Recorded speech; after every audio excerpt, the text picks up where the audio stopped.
कस्ता खाले बिरामीहरूले मुटु रोगलाई निम्त्याउँछ भनौँ? हजुर, अब मुटु अघि नै पनि यो कुरा भएको हो।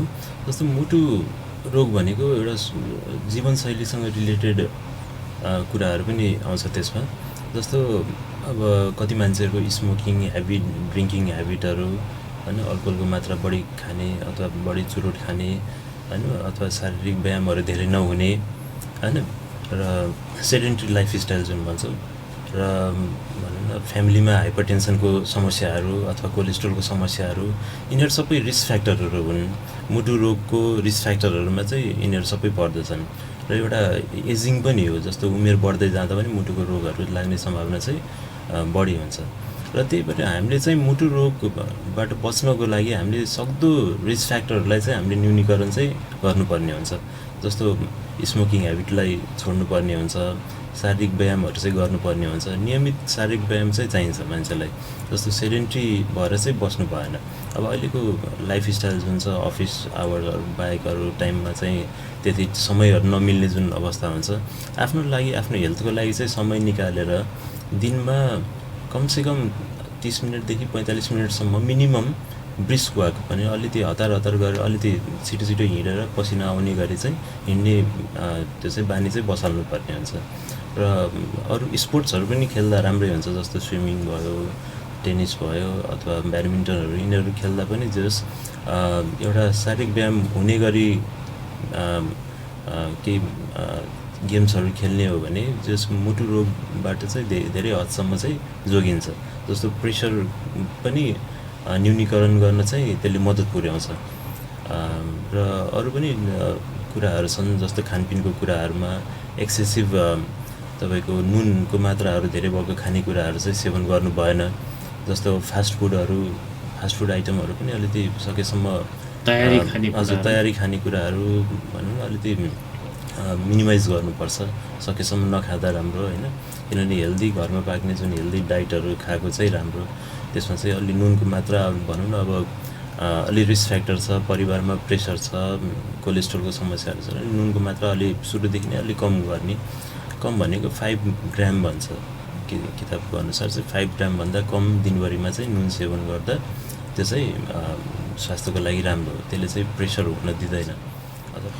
अहिले यो कोभिड भएको व्यक्तिलाई पनि मुटुसँग सम्बन्धित केही त्यस्तो समस्याहरू पछि विकास हुन सक्छ? हजुर, अब कोभिड भन्ने जुन महामारी फैलियो, त्यो एकदम भयावह स्थिति भयो। सबैजना त्रसित भए, सबैजना घरमा बस्नुपर्ने अवस्था आयो होइन। धेरैजना बित्नु भयो होइन। अब त्यो एउटा पीडाहरू छन् मान्छेमा, र त्यो एउटा जुन भयावह स्थिति देखेको मान्छेहरूमा अलिकति थोरै साइकोलोजिकल कतै न कतै कुराहरू छन्। र पोस्ट कोभिड पनि कोभिड जस्तो भाइरस हो। कोभिडले पनि अब जस्तो सिभियर, मोडरेट टु सिभियर बिरामीहरूमा चाहिँ कोभिडले अलिअलि मुटुमा पनि असर गरेकै हो। जस्तो कोभिडले पनि डाइरेक्ट मुटुको मसल्सहरूमा इन्जुरी गराउने गर्छन्। र एउटा कस्तो हुन्छ नि, सिभियर इन्फेक्सन हुँदाखेरि, moderate to severe COVID infection हुँदाखेरि शरीरको मेटाबोलिजम बढ्ने हुन्छ। र मेटाबोलिजम बढ्दा, किनभने अब त्यति बेला त भाइरस र मान्छेको इम्युनिटीको बिचमा द्वन्द्व चलेको बेला चाहिँ एउटा मेटाबोलिजम पनि शरीरको बढेको हुन्छ।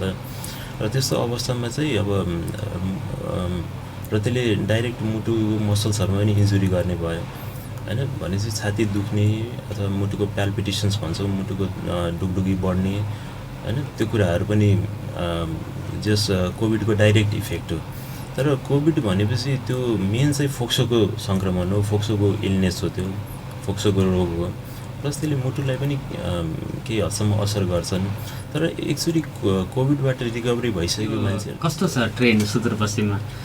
मेरो मुटु कस्तो छ भनेर देखाउन आउने अथवा मुटुमा समस्या भइसकेपछि आउनेकै सङ्ख्या बढ्यो होला नि? हजुर, यो अहिलेको ट्रेन्ड कस्तो छ भने बिरामी अब मान्छेहरू अवेर हुँदैछन्। जस अब मुटु रोग भनेपछि जस त्यस्तो हेल्थ चेक गरेको छैनन्। जस एउटा फलोअप चाहिँ मेन्टेन गरिदिनुहुन्छ। मैले भनेपछि होइन, यति समयमा आउनुपर्छ भने उहाँहरूले चाहिँ मैले आफ्नो फलोअपहरू चाहिँ पाइरहेको छु कि त्यो भनेको बिरामीहरूमा एउटा सिरियसनेस चाहिँ छ, एउटा आफ्नो स्वास्थ्यप्रति त्यही पनि अब त्यो त सोसियल अवेरनेस हो, त्यो त तपाईँ र मेरो इफोर्टले गर्ने कुरा हो। अब यही एफएम सुन्दै गर्नुभएको मार्फतबाटै धेरैजना जनताहरूले थाहा पाउँछन् कि होइन अब चाहिँ हामी चाहिँ अलिकति आफ्नो स्वास्थ्यप्रति त्यति नेग्लेक्ट हुनु मिल्दैन होइन। अब प्रेसर छ भने पनि अब त्यो प्रेसरको दबाई नखाइकन बस्ने जुन छ नि होइन, पल्लो घरको काकालाई त प्रेसर हुँदा पनि केही भएन, म नखाँदा पनि केही हुँदैन जुन एउटा होइन, अथवा प्रेसरको दबाई स्टार्ट गरेपछि त यो जिन्दगीभर खानुपर्छ भन्ने जुन एउटा त्यो जुन धारणा छ, र प्रेसरकै दबाई सुरु नगरिदिने, जिन्दगीभर खानुपर्छ भन्ने डरले प्रेसरको दबाई नसुरु गर्दाखेरि त्यो भनौँ न अब बिरामी त जहिले जे पनि हुनसक्छ। नमस्कार एवं स्वागत छ आदरणीय श्रोता नागरिक सवालमा। म नारायण अवस्थी, प्रविधिमा साथ दिँदै हुनुहुन्छ सुनिलजी र छोटोजीले। नागरिक सवालमा विविध प्रसङ्गमा मैले संवाद गर्दै आइराखेको छु। शनिबार बाहेक हप्तामा 6 दिन दिनेश एफएम 93.8 मेगाहर्ज, दिनेश खबरको फेसबुक पेज, लम्कीमा रहेको लम्की एफएम मोबाइल एप्लिकेसन र अनलाइनबाट यहाँहरूले नागरिक सवाल सुन्दै आइराख्नु भएको छ। नागरिक सवालमा आज मैले डाक्टर साहबसँग कुराकानी गर्न गइराखेको छु। मुटुरोग विशेषज्ञ हुनुहुन्छ डाक्टर राजेश पन्जियार। उहाँसँग मैले आजको नागरिक सवालमा कुरा गर्नेछु। सँगसँगै उहाँसँग कुराकानी गर्ने क्रममै तपाईँलाई पनि कुनै मुटुरोगसँग सम्बन्धित समस्या छ अथवा जिज्ञासा छ, समस्या नभएर पनि जिज्ञासा हुनसक्छ, मुटुलाई स्वस्थ कसरी राख्ने भन्ने कुराहरू भने 091410216 आधा घन्टा पछिको संवादपछि फोन कल गर्न सक्नुहुनेछ।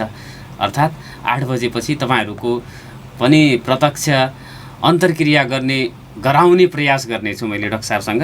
डाक्टर राजेश पन्जियार, मुटुरोग विशेषज्ञ, डिएम कार्डियोलोजी, काठमाडौँ विश्वविद्यालयबाट, बङ्गलादेशको ढाकाबाट उहाँले एमबिबिएस गर्नुभएको छ भने त्यसपछिको डक्टरेट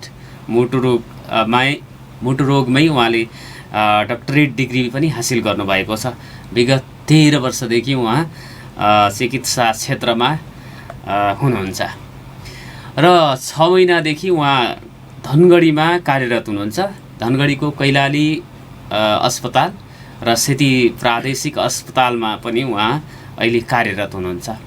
मुटुरोगका समस्याहरू अथवा मुटुका समस्याहरू र सुदूरपश्चिममा मुटुरोग विशेषज्ञ डाक्टर नभएको कारणले गर्दाखेरि समस्या भइरहेको भन्ने समाचारहरू अथवा खबरहरू प्रकाशित भएको स्थितिमा अथवा यहाँहरूलाई पनि जानकारी नहुन सक्छ कि सुदूरपश्चिमको धनगढीमा मुटुरोग विशेषज्ञ छैनन् कि भन्ने सोको जानकारी सहित आजको संवाद गर्नेछु मैले डाक्टर राजेश पन्जियारसँग। डाक्टर साहब स्वागत छ। नमस्ते सम्पूर्ण श्रोताहरूमा नमस्कार मेरो, अनि धन्यवाद अवस्थीजी। सन्चै हुनुहुन्छ? सन्चै छ।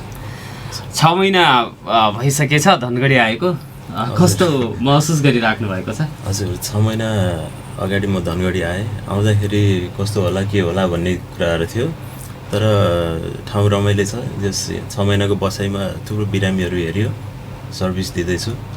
जस आफूलाई पनि सन्तोष लागेको छ जस यहाँ काम गर्न पाएकोमा। र म अहिले हाल चाहिँ सेती प्रादेशिक अस्पताल र कैलाली अस्पतालमा कार्यरत छु र मोटामोटी बिजी नै भइन्छ दिउँसोभरि बिरामीहरू हेर्दै।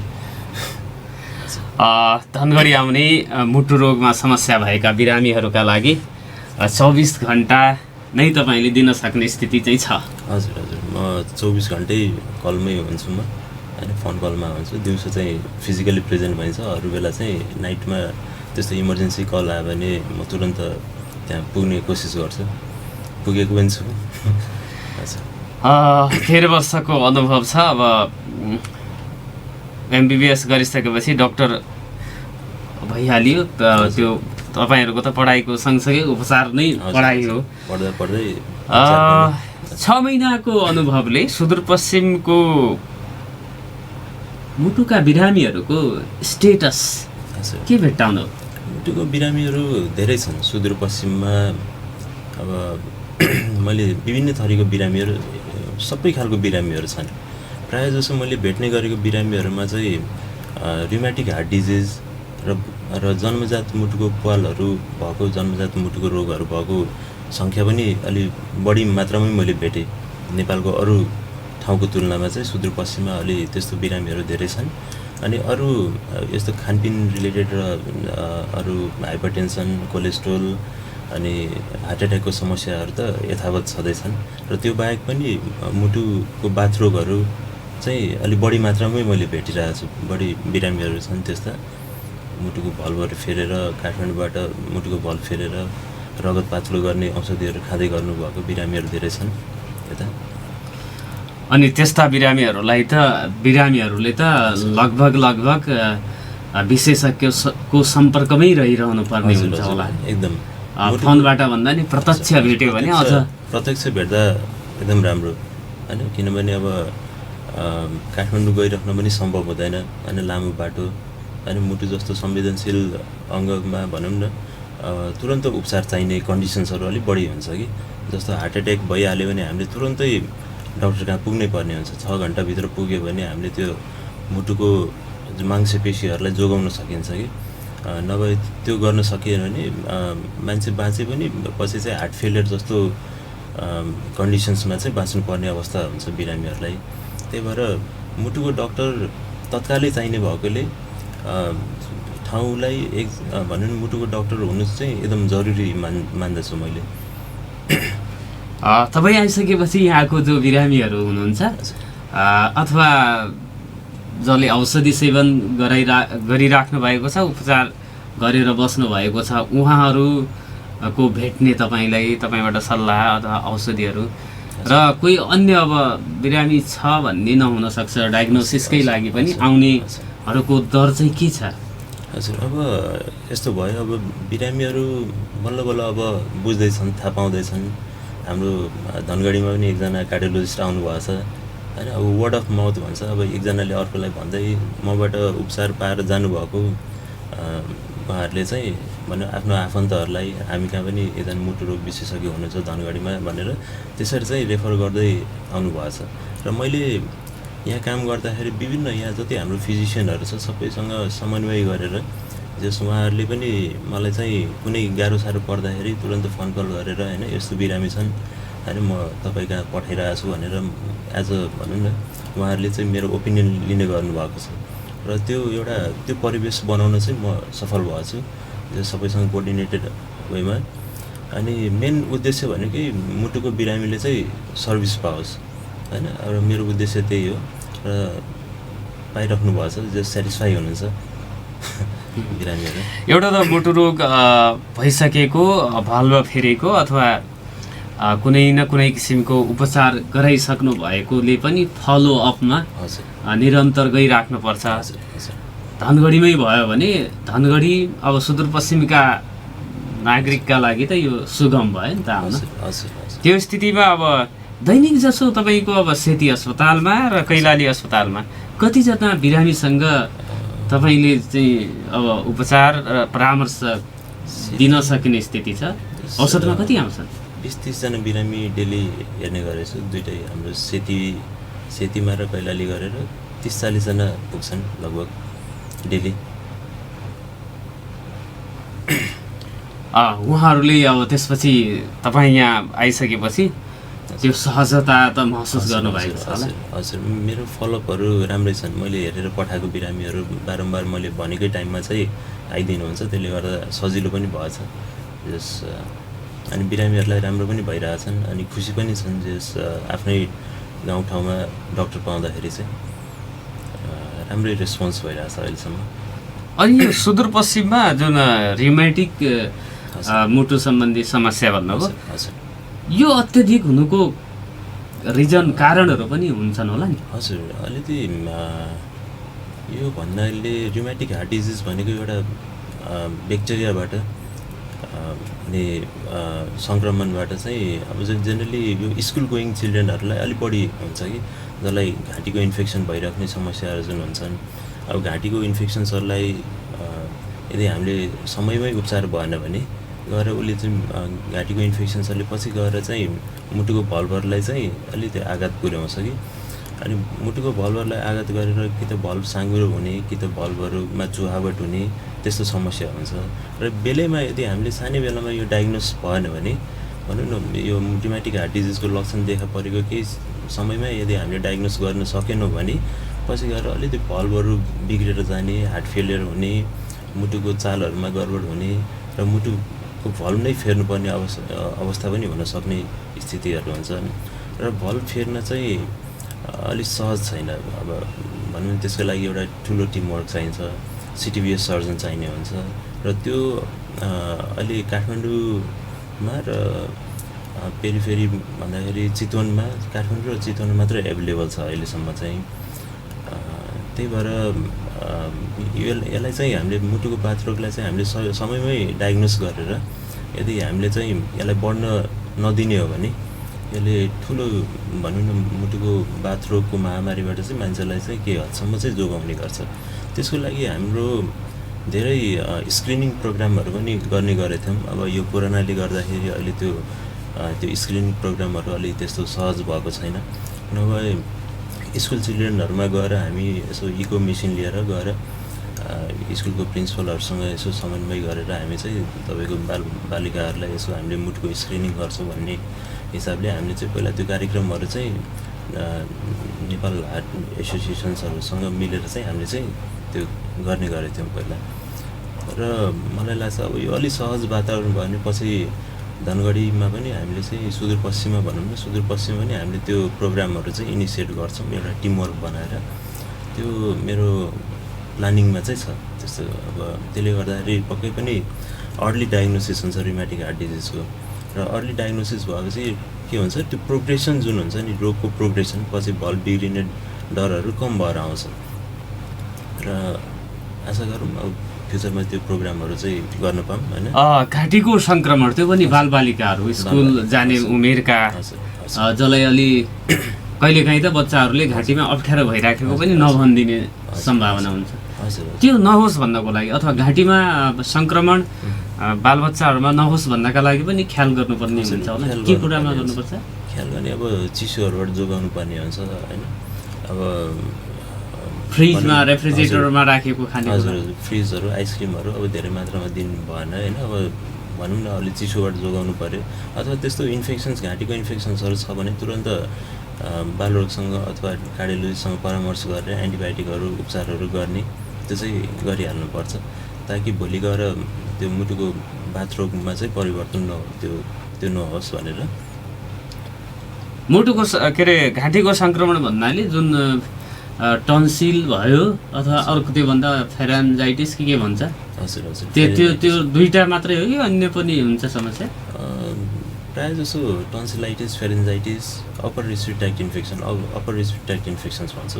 फोक्सो माथिको जुन र यो श्वास प्रश्वासको नलीहरूको सङ्क्रमणबाट चाहिँ पछि गएर भनौँ न त्यो हुनसक्ने सम्भावना चाहिँ हुन्छ रिमेटिक हार्ट डिजिज।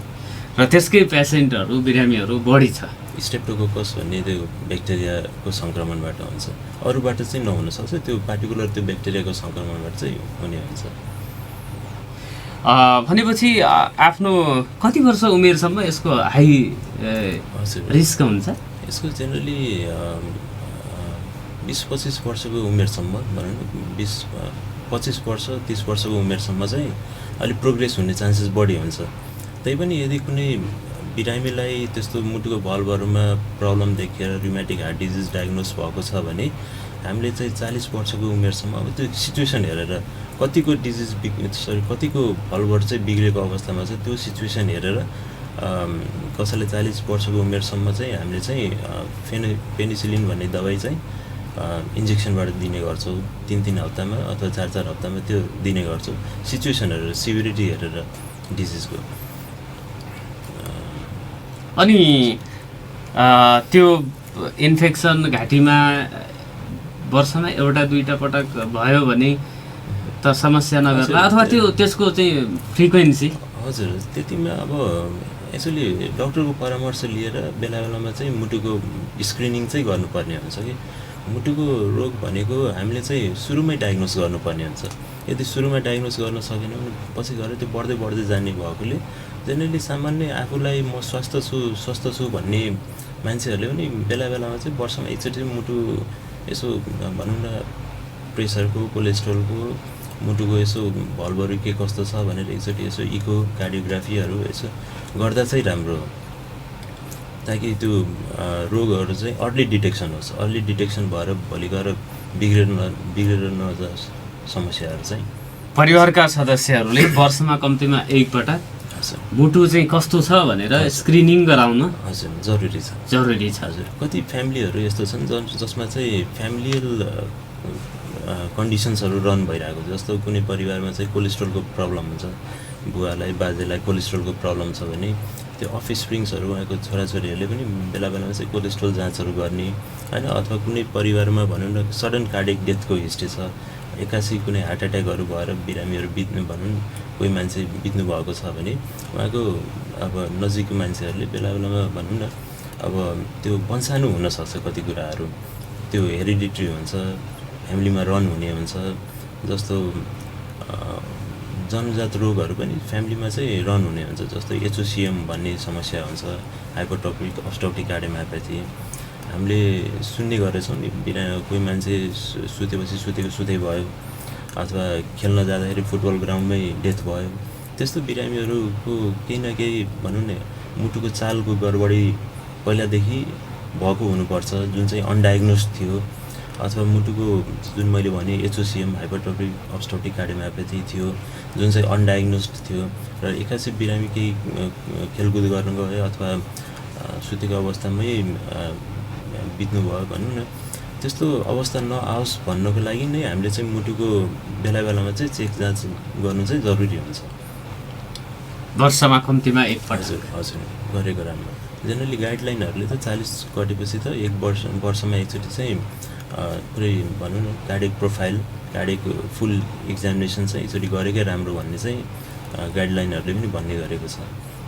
अनि जस्तो अब यो वर्षमा पिरियोडिक चेकअप भयो, त्यसपछि जुन चाहिँ पुरै त्यसको चाहिँ प्रोफाइलै तयार गर्ने कुरा यहाँ सम्भव छ कैलाली र सिटीमा? हजुर प्रोफाइल भन्दाखेरि अब काठमाडौँ जाँदाखेरि अब धेरैजना काठमाडौँमा धेरै ठाउँहरूमा धेरै कर्पोरेट हस्पिटल अथवा अस्पतालहरूमा कस्तो छन् भने कार्डियक स्क्रिनिङ प्याकेजहरू जुन हुन्छन् नि, लाइक यति पैसामा सबै चेक जाँच हुने भन्ने हिसाबले जुन प्याकेजहरू छन्, त्यो प्याकेज हामीले यता पनि स्टार्ट गर्न सकिन्छ। अब फ्युचरमा त्यो प्लानहरू पनि छ। एउटा भनौँ न निरोगी देखिने मान्छेले पनि यसो गएर एकचोटि वर्षमा गर्दैमा अलिकति पैसा खर्च होला, तर त्यसले भोलिको दिनमा हुनसक्ने अझ ठुलो खर्चबाट चाहिँ मान्छेलाई जोगाउने चाहिँ गर्छ कि जोगाउँछ पक्कै पनि। अहिले अब यो कस्तो छ ट्रेन्ड सुदूरपश्चिममा? मेरो मुटु कस्तो छ भनेर देखाउन आउने अथवा मुटुमा समस्या भइसकेपछि आउनेकै सङ्ख्या बढ्यो होला नि? हजुर यो अहिलेको ट्रेन्ड कस्तो छ भने बिरामी अब मान्छेहरू अवेर हुँदैछन्। जस अब मुटु रोग भनेपछि जस त्यस्तो हेल्थ चेक गरेको छैनन्, जस एउटा फलोअप चाहिँ मेन्टेन गरिदिनुहुन्छ। मैले भनेपछि होइन यति समयमा आउनुपर्छ भने उहाँहरूले चाहिँ मैले आफ्नो फलोअपहरू चाहिँ पाइरहेको छु कि त्यो भनेको बिरामीहरूमा एउटा सिरियसनेस चाहिँ छ एउटा आफ्नो स्वास्थ्यप्रति। त्यो पनि अब त्यो त सोसियल अवेरनेस हो, त्यो त तपाईँ र मेरो इफोर्टले गर्ने कुरा हो। अब यही एफएम सुन्दै गर्नुभएको मार्फतबाटै धेरैजना जनताहरूले थाहा पाउँछन् कि होइन अब चाहिँ हामी चाहिँ अलिकति आफ्नो स्वास्थ्यप्रति त्यति नेग्लेक्ट हुनु मिल्दैन होइन। अब प्रेसर छ भने पनि अब त्यो प्रेसरको दबाई नखाइकन बस्ने जुन छ नि होइन, पल्लो घरको काकालाई त प्रेसर हुँदा पनि केही भएन, म नखाँदा पनि केही हुँदैन जुन एउटा होइन, अथवा प्रेसरको दबाई स्टार्ट गरेपछि त यो जिन्दगीभर खानुपर्छ भन्ने जुन एउटा त्यो जुन धारणा छ र प्रेसरकै दबाई सुरु नगरिदिने, जिन्दगीभर खानुपर्छ भन्ने डरले प्रेसरको दबाई नसुरु गर्दाखेरि त्यो भनौँ न अब बिरामी त जहिले जे पनि हुनसक्छ होइन। अब त्यो ट्रेन्डहरू बिस्तारै त्यो अब हाम्रो सोसियल अवेरनेसले नै हामीले चाहिँ बिरामीहरूलाई चाहिँ अब मान्छेहरूलाई हामीले चाहिँ मोटिभेट गरेर होइन आफ्नो स्वास्थ्यप्रति चाहिँ सजग हुनुपर्छ होइन, आफ्नो हेल्थप्रति कन्सर्न हुनुपर्छ। सुगर छ भने सुगरको नियमित जाँच गराउनुपर्छ, सुगरलाई कन्ट्रोल राख्नुपर्छ। कोलेस्ट्रोल छ भने कोलेस्ट्रोलको जाँच गराएर कन्ट्रोल।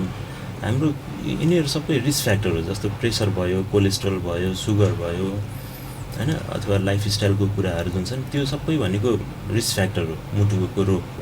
हामीले सबै रिस्क फ्याक्टरलाई हामीले चाहिँ कन्ट्रोल अवस्थामा राख्यो भने सायद त्यो भोलिको ठुलो दुर्घटनाबाट चाहिँ मान्छेलाई पक्कै पनि जोगाउँछ त्यो कुराले। चाहिँ त्यसको लागि चाहिँ सचेत हुनुपर्छ र सचेत गराउन भनेको अब तपाईँ हाम्रै जिम्मेवारी हो। हजुर। कोलेस्ट्रल त्यसपछि उच्च रक्तचाप अथवा रक्तचापमा भएको समस्या भएका मान्छेहरू त लगभग नियमित जसो सम्पर्कमा आउँछन्। हजुर। त्यो नभएका पनि जस्तो 40 वर्ष कटिसकेपछि अथवा आफ्ना बालबच्चाहरूको अवस्था कस्तो छ भनेर स्क्रिनिङ गराउनेहरूको आउनेको चाहिँ के छ अवस्था कति आउँछ? त्यस्तो बिरामीहरू पनि स्क्रिनिङको लागि पनि आइरहेको छन् र अहिले कोभिड पछि पनि अलिकति जुन मान्छेहरूमा अलिक समस्याहरू जुन प्याल्पिटेसन्स हुने अथवा सास फेर्न अलिकति पोस्ट कोभिड पनि जुन गाह्रो भइरहेछ त्यसले गर्दा पनि जस पेसेन्टहरू चाहिँ अब केही नहुँदा पनि ल ठिक छ केही मुटुलाई पनि केही असर गर्यो कि भनेर अलिक कन्सर्न भएर आइरहनु भएको छ र मैले हेरिरहेको छु जस अनि एउटा चाहिँ अब कार्डियक प्रोफाइल नर्मल भएको बिरामीहरूलाई चाहिँ मैले चाहिँ एउटा काउन्सिलिङ गरेर अनि तपाईँको ठिक छ त्यो नहातिनुहोस् भनेर किनभने एउटा फियर फ्याक्टर पनि हुन्छ मुटुको रोगमा चाहिँ अब भनौँ न अब कसैको फ्यामिलीमा त्यस्तो दुर्घटना घटेको छ भने त्यो पेसेन्ट पार्टीहरू चाहिँ अलिक डराउने हुन्छ मेरो काकालाई यस्तो भयो त मलाई पनि यस्तो होला कि भन्ने जुन होइन र त्यो अब हामीले त्यो सबै कुरा हेरेर उहाँहरूलाई चाहिँ चित्त बुझाइदिनुपर्छ कि होइन त्यस्तो डराउनु पर्दैन तपाईँले यो कुरामा ध्यान दिनुहोस् होइन अनि पछि अब आउँदै गर्नु होला भन्ने हिसाबले चाहिँ एउटा फलोअपमा राखिन्छ काउन्सिलिङ गरिन्छ होइन। जे होस् अब सुदूरपश्चिममा स्क्रिनिङ र मुटुसँग सम्बन्धित समस्याहरूको निदानका लागि बाहिर जानुपर्ने अवस्था छैन तपाईँ यहाँ भएको हुँदाखेरि र 6 महिनामै अब यो एउटा प्रसारका कुराहरू क्लियरको लागि भन्ने हिसाबले त्यो सुगमता महसुस गरेका होलान्। अनि यो जस्तो उपचार गर्ने कुरामा पनि तपाईँ कैलाली हस्पिटलमा कतिखेर भेटिनुहुन्छ, सेतीमा चाहिँ कतिखेर, अनि त्यो स्क्रिनिङै गराउनु पर्यो अथवा मेरो मुटु कस्तो छ भनेर चेक जाँच गराउनु पर्यो भने कति पैसो पर्ला भन्ने कुरा पनि हुनसक्छ। काठमाडौँभन्दा सस्तो नै पर्छ त्यो चाहिँ म इन्स्योर गराउँछु होइन र धेरैजना बिरामीहरूलाई मैले चाहिँ केही राहत पनि दिने गरेको छु जस्तो अब अलिकति एफोर्ड गर्न नसक्नेहरूलाई मैले आफ्नै तर्फबाट पनि होइन केही छुटहरू मैले चाहिँ त्यो गराइदिने गरेको छु होइन र सरकारीमा पनि अब सेती प्रादेशिक अस्पतालमा पनि कस्टहरू त एकदम मिनिमम छ। ल्याबको कस्ट भयो, इकोकार्डियोग्राफीको कस्ट, इसिजीहरू त एकदमै भनौँ न काठमाडौँ र अरू नजिकैको ठाउँहरूभन्दा धनगढीमा चाहिँ कस्ट चाहिँ सस्तो नै छ जस्तो लाग्छ मलाई त्यो कार्डियक स्क्रिनिङ प्याकेजहरूको चाहिँ किनभने जुन प्याकेज पक्कै पनि 2-4 हजार चाहिँ सस्तो नै छ यहाँ धनगढीमा। अनि समय तपाईँको सेतीमा कतिखेर, कैलालीमा कति? सेतीमा हस्पिटल आवर्समा चाहिँ सेतीमै हुन्छ म 10 to 3 अनि त्योभन्दा अगाडि र पछाडिको समय चाहिँ म कैलाली हस्पिटलमा चाहिँ एभाइलेबल हुन्छ। शनिबार पनि तपाईँ त्यहाँ? शनिबार पनि हुन्छ, कतै कुनै प्रोग्राममा नगएपछि म चाहिँ यही नै एभाइलेबल हुन्छ र कतै जाँदा पनि मैले आफ्नो चाहिँ यसो जुनियर भाइहरूलाई चाहिँ मैले भनेर जान्छु म आज हुँदैन 2-4 घन्टाको लागि यसो मेरो एब्सेन्समा यसो हेर्दै गरेँ के पऱ्यो भने फोन गरेर भन्ने हिसाबले चाहिँ मैले एउटा चाहिँ जिम्मेवारी तरिकाले चाहिँ मैले चाहिँ आफ्नो जुनियर डक्टर्सहरूलाई अथवा साथीभाइहरूलाई यसो फोन गरेर म जाँदैछु एकछिन हेरिदेऊ भन्ने हिसाबले चाहिँ म गफ भन्छु। आदरणीय श्रोता, यहाँहरू नागरिक सवाल सुनिराख्नु भएको छ दिनेश एफएम र फेसबुक हेर्दै हुनुहुन्छ भने दिनेश खबरको फेसबुक पेज, लम्की आसपासमा हुनुहुन्छ भने लम्की एफएमबाट सुनिराख्नु भएको छ। मुटुरोग विशेषज्ञ डाक्टर राजेश पन्जियारसँग मैले कुराकानी गरिराखेको छु। सेती प्रादेशिक अस्पताल र कैलाली अस्पतालमा उहाँ कैलाली अस्पतालमा 6 महिना अगाडिदेखि आउनुभएको र केही दिन अगाडिदेखि महिना अगाडिदेखि सेतीमा पनि कार्यरत हुनुहुन्छ। मुटुरोग विशेषज्ञ, मुटुरोगमै उहाँले डक्टरेट डिग्री हासिल गर्नुभएको छ काठमाडौँ विश्वविद्यालय, काठमाडौँ, भरतपुर, चितवन लगायतका झापाका अस्पतालहरूमा उहाँले योभन्दा अगाडि काम गरिसक्नु भएको छ, त्यो अनुभव सँगालिसक्नु भएको छ। र मुटुसँग सम्बन्धित तपाईँहरूका जिज्ञासा मैले यो पोस्ट कोभिडका कुराहरू पनि गर्नेछु उहाँसँग। कोभिड भइसकेको व्यक्तिले मुटुलाई स्वस्थ राख्नको लागि के कस्ता कुराहरूमा अलि सजगता अपनाउनु पर्छ भनेर मैले उहाँलाई प्रश्न गर्नेछु। र तपाईँहरूका पनि केही जिज्ञासाहरू रहेका छन् भने 0914010 8 बजेपछि हामी छोटो व्यापारिक विश्राममा जान्छौँ र त्यसपछि तपाईँहरूले म कुरा गर्दै राख्नेछु। तपाईँहरूका प्रश्नहरू पनि डाक्टर साहबलाई मैले लिँदै गर्नेछु। 0914010 हाम्रो स्टुडियोको टेलिफोन नम्बर रहेको छ। छोटो व्यापारिक विश्रामपछि पुनः संवादमा आउनेछौँ। दिनेश एफएम सुन्दै गर्नु। नागरिक सवालमा आज मैले डाक्टर राजेश पन्जियारसँग कुराकानी गरिराखेको छु। उहाँ मुटुरोग विशेषज्ञ हुनुहुन्छ, डिएम कार्डियोलोजी र मुटुरोगमा डक्टरेट डिग्री हासिल गर्नुभएको छ काठमाडौँ विश्वविद्यालयबाट।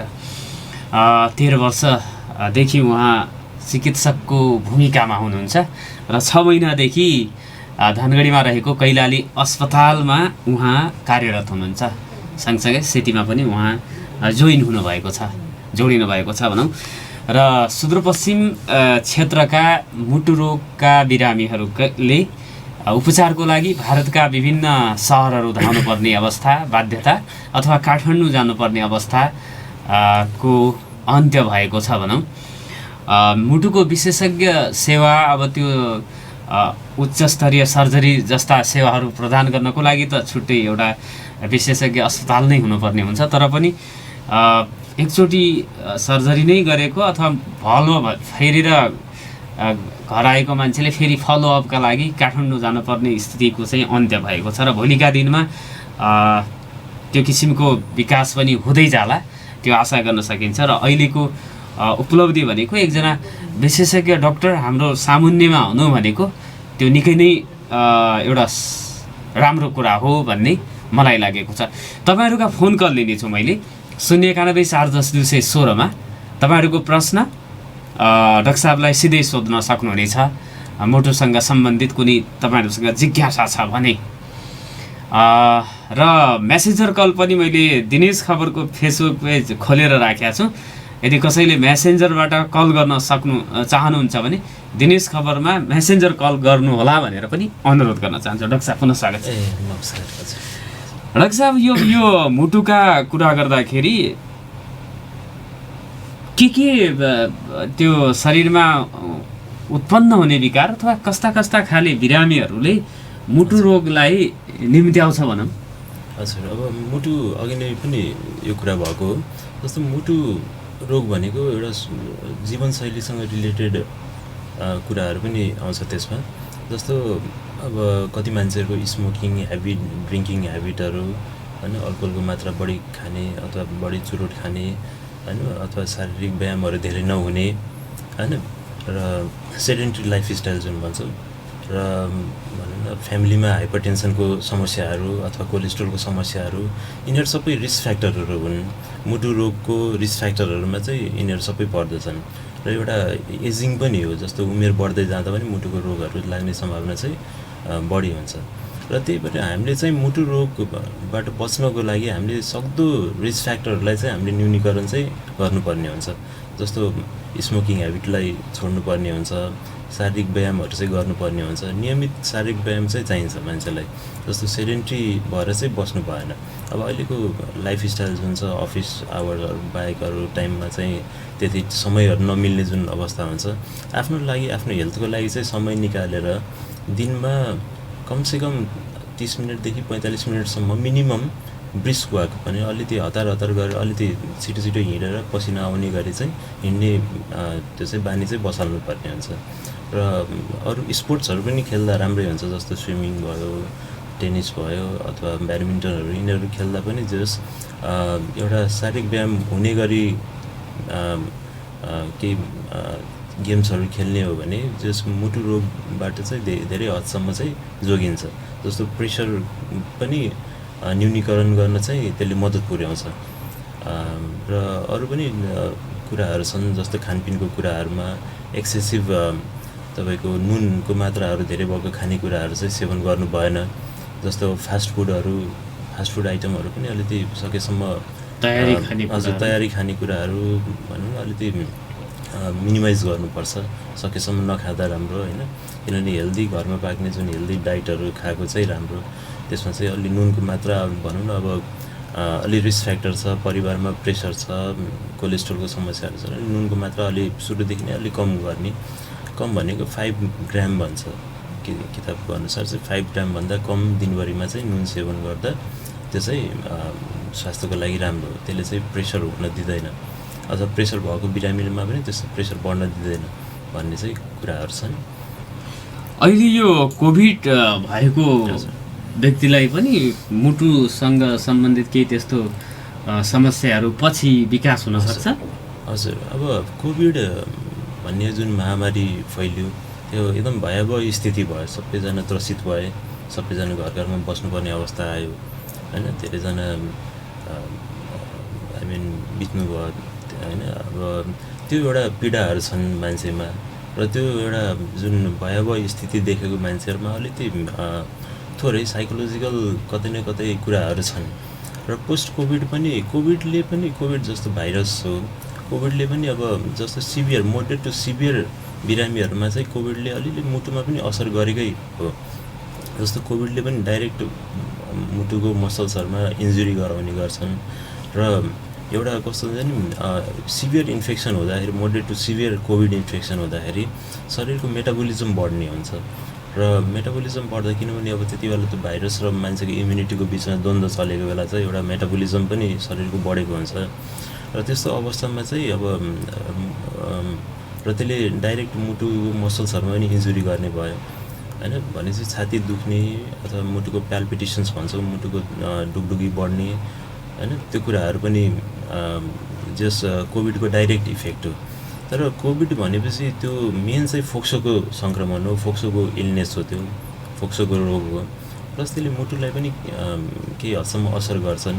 तर एकचोटि कोभिडबाट रिकभरी भइसकेको मान्छेहरू त्यस्तो आफूलाई चाहिँ अलिकति सम्हाल्नु पर्ने हुन्छ। अलिकति त्यो जुन डरको स्थिति थियो, डरको स्थितिबाट बाहिर निस्केर होइन, अब सकिन्छ एउटा आत्मविश्वासका साथ हिँडेर होइन डक्टरहरूमा यसो फलोअप गरेर। जस्तो अहिले मैले कोभिडको बिरामीहरू पनि धेरै आइराख्नु भएको छ पोस्ट कोभिड होइन, जसले चाहिँ अब मुटुको धड्कन बढ्यो अथवा अलिअलि बेला बेला छाती दुख्छ भन्ने कम्प्लेनहरू र उहाँहरूमा चाहिँ एउटा आत्मविश्वास बढ्ने हिसाबले चाहिँ मैले मुटुको स्क्रिनिङ गरेर होइन तपाईँको ठिक छ त्यस्तो आतिनु पर्दैन, जे अब एउटा हुनु थियो भइहाल्यो, अब त्यो इन्फेक्सन छैन, तपाईँ अब रिकभर भइसक्नु भयो भन्ने हिसाबले एउटा आत्मविश्वास चाहिँ दिलाएर चाहिँ उहाँहरूलाई चाहिँ मैले एउटा त्यो मेन्टेन गरिरहेको छु।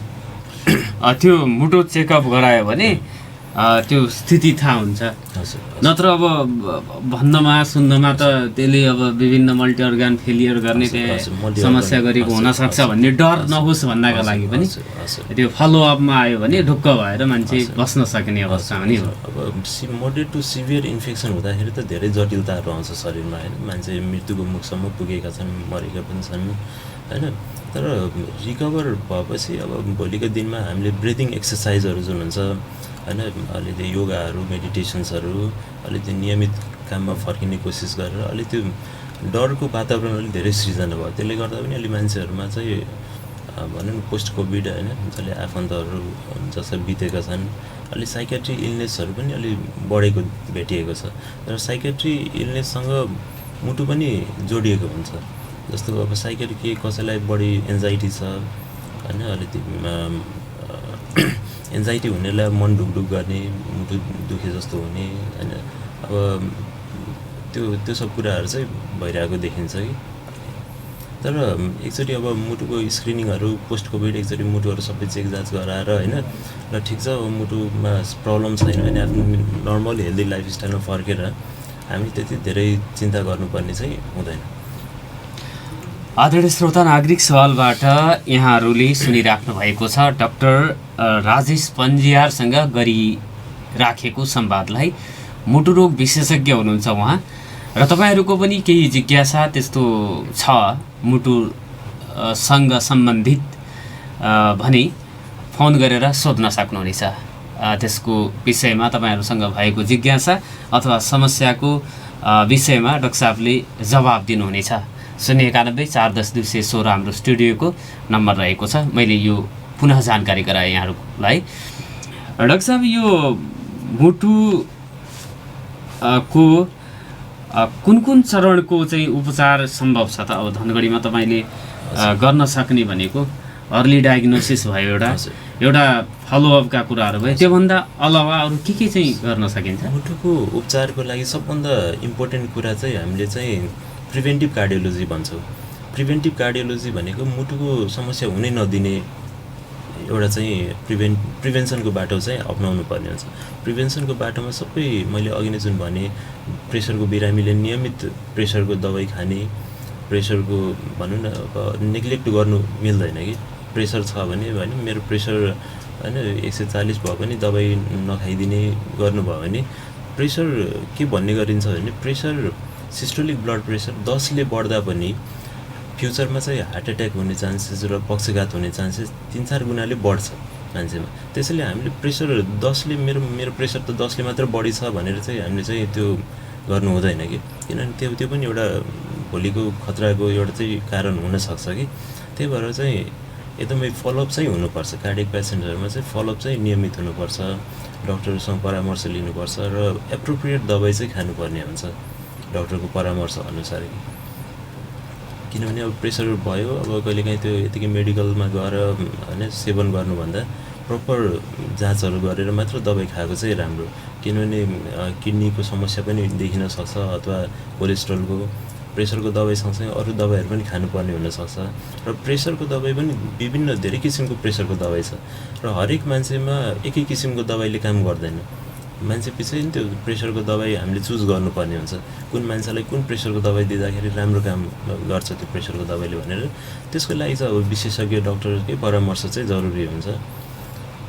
अनि त्यो औषधि पाउँछ धनगढीमा? औषधिहरू हजुर, औषधि चाहिँ मैले औषधि पहिलाबाट पनि प्रेसरको दबाईहरू त थिए। अब अहिले आएर मैले त्यो भनौँ न केही एकदम इम्पोर्टेन्ट दबाईहरू जुन एकदम चाहिने हुन्छ बिरामी एकदम अपरजट अवस्थामा, अर्जेन्ट अथवा इमर्जेन्सी ड्रग्सहरू मैले चाहिँ सबै एभाइलेबल गराउने चाहिँ कोसिस गरेको छु। अहिले एभाइलेबल पनि छन्, जुन तुरन्त मुटुको बिरामीलाई एकदमै ज्यान जोगाउने हिसाबले जुन प्रयोग गर्ने दबाईहरू मैले चाहिँ धेरै ठाउँबाट मैले आफ्नै पहलमा र यहाँ भनसुन गरेर मैले त्यो दबाईहरू चाहिँ राख्न लागेको छु। अनि यो रिस्कको कुरा गर्दाखेरि मुटु रोगको उमेर समूह त यहाँले जति उमेर बढ्दै गयो त्यति रिस्क बढ्दै जान्छ भन्ने हुन्छ। हजुर, उमेरलाई त अब हामीले कन्ट्रोल गर्न सक्दैनौँ, उमेर त बढ्ने कुरा नै हो। र उमेर बाहेकको अरू कुराहरू जुन रिस्क फ्याक्टर छ त्यसलाई चाहिँ हामीले चाहिँ अलिकति कन्ट्रोल गर्न सक्छौँ होइन। र त्यसमा चाहिँ हामीले ध्यान चाहिँ पुर्याउनुपर्छ र त्यसको लागि चाहिँ अलि आत्मबल चाहिँ चाहिन्छ होइन, एउटा डिटर्मिनेसन चाहिन्छ, एक्सर्साइज गर्नुपर्छ, हिँड्नुपर्छ, सेडेन्ट्री भएर बस्नु भएन होइन, मोबाइल नै चलाएर बसेर त्यो टाइम किल गर्नुभन्दा यसो बिहान बेलुका यसो केही समय 2-4 किलोमिटर हिँडेर पसिना बगाएर होइन त्यो गर्दा चाहिँ बेटर हुन्छ। अनि यो कुनै पनि बिरामी हुनु भनेको त्यसपछि आत्तिहाल्नुपर्ने स्थिति त होइन नि, मुटुमा समस्या भएर पनि दीर्घ जीवन त प्राप्त गर्न सकिन्छ। हजुर, त्यस्तो आत्तिनु पर्ने भन्दा पनि प्रपर उपचार र परामर्श चाहिँ जरुरी हुन्छ। र भनौँ न हार्ट एट्याक नै भइहाल्यो भने पनि यदि कुनै बिरामी 6 घन्टाभित्र हस्पिटल पुग्न सक्छ भने होइन बच्ने सम्भावना चाहिँ धेरै नै हुन्छ। डाक्टर साहब एउटा कल आएको छ, स्वागत छ यहाँलाई नागरिक सवालमा। को बोल्दै हुनुहुन्छ? हजुर नमस्ते। हेलो। हजुर नमस्ते। हेलो नमस्ते। नमस्ते। यहाँले रेडियो पनि ट्युनिङ गरिराख्नु भएको छ क्या हो सँगसँगै? त्यो बन्द गरेर बोल्नुभयो भने अनि सजिलो हुन्छ तपाईँलाई। सर नमस्कार। हजुर नमस्ते।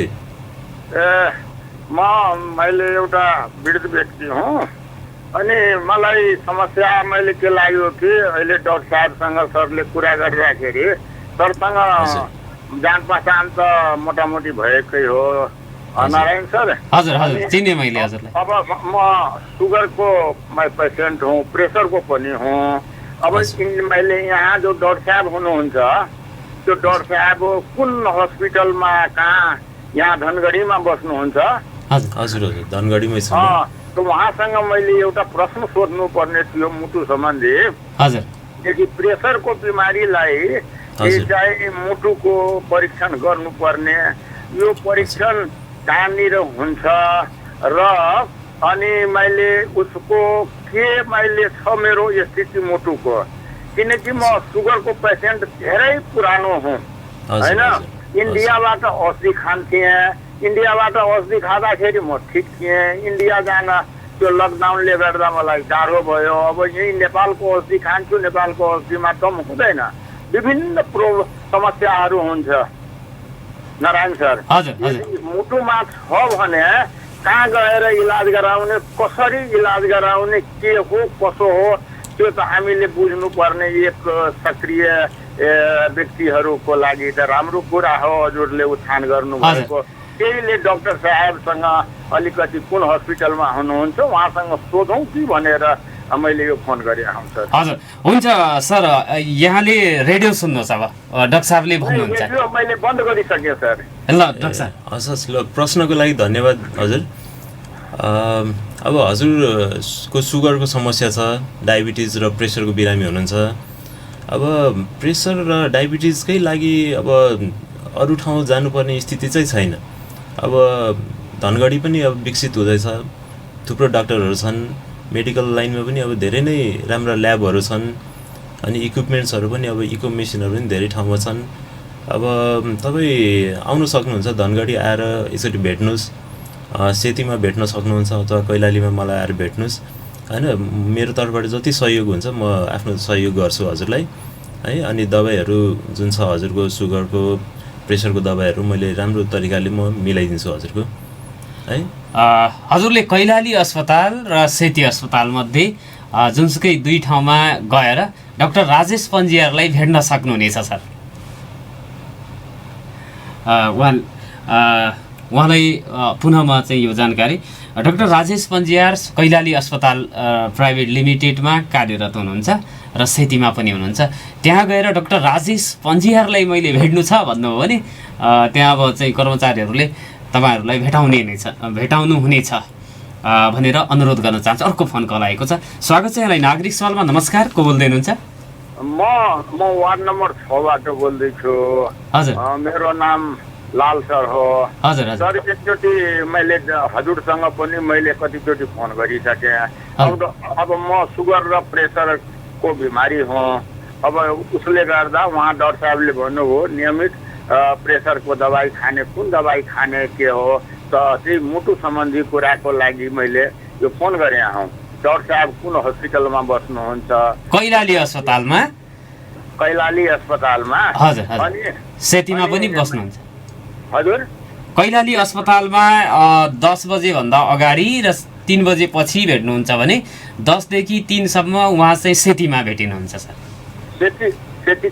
सेती प्रादेशिकमा र कैलाली अस्पताल छ नि, त्यहाँ दुई ठाउँमा उहाँ चाहिँ काम गर्नुहुन्छ।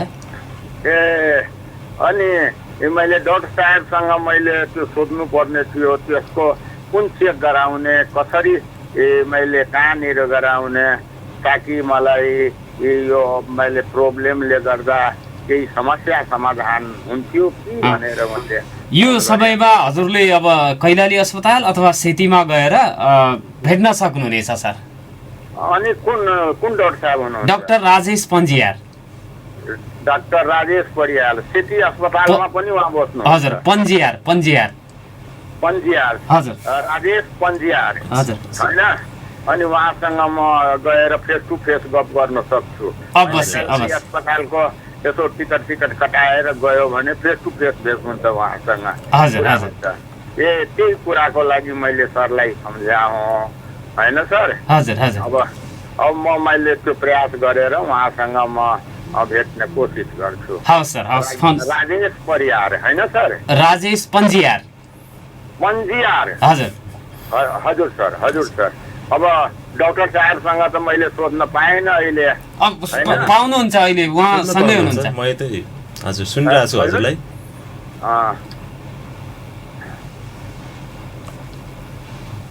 डाक्टर साहब बोल्दै हुनुहुन्छ, सुन्नुहोस् है सर। हजुरको सुगर र प्रेसरको समस्या भन्नुभयो हजुरले। अब सुगर र प्रेसरको लामो समयदेखि प्रब्लम छ भने, हजुरलाई समस्या छ भने त्यसले अब सुगर र प्रेसरले गर्न सक्ने अरू अङ्गहरूमा जुन असरहरू हुन्छ हामीले सबै जाँच गर्नुपर्ने हुन्छ। जस्तो हजुरको किडनीहरू हेर्नुपर्ने हुन्छ, कोलेस्ट्रोलहरू हेर्नुपर्ने हुन्छ र सबैको दबाई चाहिँ राम्ररी दिएको खण्डमा चाहिँ हजुरलाई अब पछिको अलिकति मुटुको समस्याहरू हुनुबाट चाहिँ जोगिन्छ। त्यही भएर एकचोटि राम्ररी जाँचहरू गराउनुहोस्, आउनुहोस्, भेट्नु होला। उहाँ हाम्रो ओस्टिजेले भनेकै टाइममा मलाई आएर भेट्नुहोस्। आइदर तपाईँ सेतीमा आउन सक्नुहुन्छ अथवा कैलालीमा आउन सक्नुहुन्छ, अनि भेटेरै कुरा गरौँला अरू थप कुराहरू। सेती अस्पतालमा 10 देखि 3 को समयमा डाक्टर राजेश पन्जियारलाई भेट्न सकिन्छ मुटु रोग सँग सम्बन्धित समस्याका लागि भने कैलाली अस्पतालमा त्योभन्दा बाहेकको समयमा उहाँलाई भेट्न सकिने 10 बजेभन्दा अगाडि र 3 बजे पछिको समयमा कैलाली अस्पतालमा गएर मुटु रोगसँग सम्बन्धित समस्याहरूको निदान, परामर्श अथवा स्क्रिनिङ पनि, मुटुको स्क्रिनिङ पनि सामान्य अवस्थामा गराइराख्यो भने आफ्नो स्थिति स्वास्थ्यको अवस्था के छ भन्ने कुरा जानकारी हुन्छ। यो मैले यहाँहरूलाई जानकारी दिएँ। अर्को फोन कल आएको सङ्केत मैले प्राप्त गरेको छु। 091 मा श्रोताहरूका मैले प्रश्नहरू लिइराखेको छु डाक्टर साहबसँग। अर्को फोन आएको छ। स्वागत छ यहाँलाई। नागरिक सवालमा। नमस्कार। नमस्कार सर।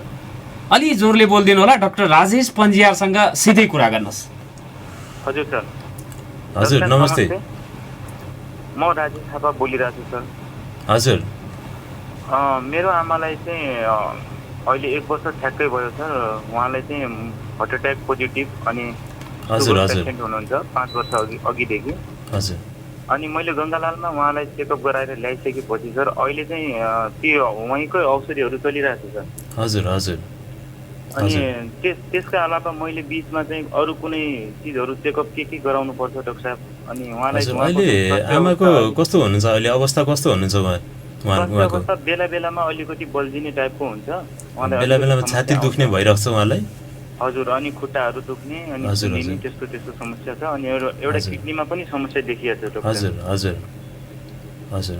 एकचोटि हजुरले के गर्नु पर्यो भने तपाईँ काठमाडौँको सबै टेस्टहरू जुन जाँचहरू गराउनु भएको थियो, काठमाडौँको फाइलहरू सबै एकचोटि लिएर मलाई भेट्नु होला हजुर।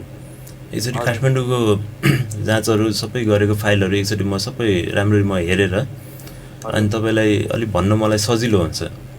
र थप केही मैले अब पछि आमालाई पनि भेटेर अब केही जाँचहरू गर्नु पऱ्यो भने त्यही अनुसार म चाहिँ यसो हेरेर हजुरलाई म भनौँला। किनभने अब हार्ट एट्याक भइसकेको बिरामीले बेला बेलामा चाहिँ अब देखाइराख्नु पर्ने हुन्छ मुटुको फङ्सन कतिको इम्प्रुभ भएको छ। मैले 3 महिनाको अन्तरालमा चाहिँ चेकअप गराएको डाक्टर साहब। अहिले चेकअप नगराएको चाहिँ कमसेकम 6 महिना जति हुन लाग्यो। हजुर हजुर। अहिले यो कोभिडको कारणले पनि अलिक फलोअपहरू त्यस्तो राम्रो हुन पाएको छैनन्। काठमाडौँ जाने बिरामीहरू अहिले रोकिएको छन् धनगढीतिर। अनि उहाँबाट पाउने काठमाडौँबाटै उहाँले औषधिहरू लेखाइदिनु भएको छ डाक्टर साहब। त्यो औषधिहरू यहाँ चाहिँ उहाँको स्वास्थ्य बिमाबाट पनि मैले क्लेम गर्न पाइरहेको छैन। हजुर हजुर। त्यो पनि सेवा सुविधा के हुन्छ भने हजुर पाउनुहुन्छ, बिमाबाट पनि पाउनुहुन्छ हजुरले। त्यो सेम औषधिहरू बिमामा पनि एभाइलेबल हुन्छन्। मुटु रोगको औषधिहरू बिमा पनि सबै मोटामोटी सबै एभाइलेबल नै छन्। त्यही भएर त्यस्तो गाह्रो हुँदैन। बिमाबाट पनि तपाईँले सुविधा लिन सक्नुहुन्छ। तपाईँ मलाई सेतीमै आएर भेट्दा पनि हुन्छ, किनभने बिमा सेतीमा मात्र छ होइन। त्यही भएर सेतीमै आएर भेट्नुहोस् मलाई। अनि पुरानो सबै डकुमेन्ट्सहरू चाहिँ लिएर आउनु होला। अनि एकचोटि हेरेर सबै राम्रो परामर्श चाहिँ म दिन्छु हजुरलाई। हुन्छ डाक्टर साहब। धन्यवाद डाक्टर साहब। हस् हुन्छ। आदरणीय श्रोता, तपाईँहरूका फोन कल लिइराखेको छौँ। प्रश्न अथवा जिज्ञासा केही छ भने फोन गरिदिनु होला भनेर अनुरोध गर्न चाहन्छु। केही समय अझै बाँकी रहेको छ हामीसँग। डाक्टर साहब, अब यो कार्यक्रमको अन्त्यतिर छौँ। 8:25 भएको छ। सुदूरपश्चिमका मुटुमा समस्या भएका बिरामीहरूले निर्धक्क भएर ढुक्क भएर तपाईँ कहाँ उपचार गर्न आउँदा हुन्छ। काठमाडौँ धाइराख्नु परेन र काठमाडौँ उपचार गरेर अहिले जस्तो फलोअपमा काठमाडौँ जानुपर्ने बिरामीले पनि सबै कुराहरू कैलाली अस्पताल, सेती अस्पतालबाट प्राप्त गर्छ। परामर्शदेखि लिएर औषधिको कुराहरू होइन। अब थुप्रो बिरामीहरूलाई आजकल काठमाडौँबाट मेरो अब साथीभाइले होइन अब मन कहीँ फर्काइरहेछन्। जस्तो धनगढीबाट काठमाडौँ भिजिट गर्ने अर्को फोन आयो हजुर। डाक्टर साहब हजुर यहाँलाई नागरिक सभामा हार्दिक स्वागत छ। नमस्कार। Hello hello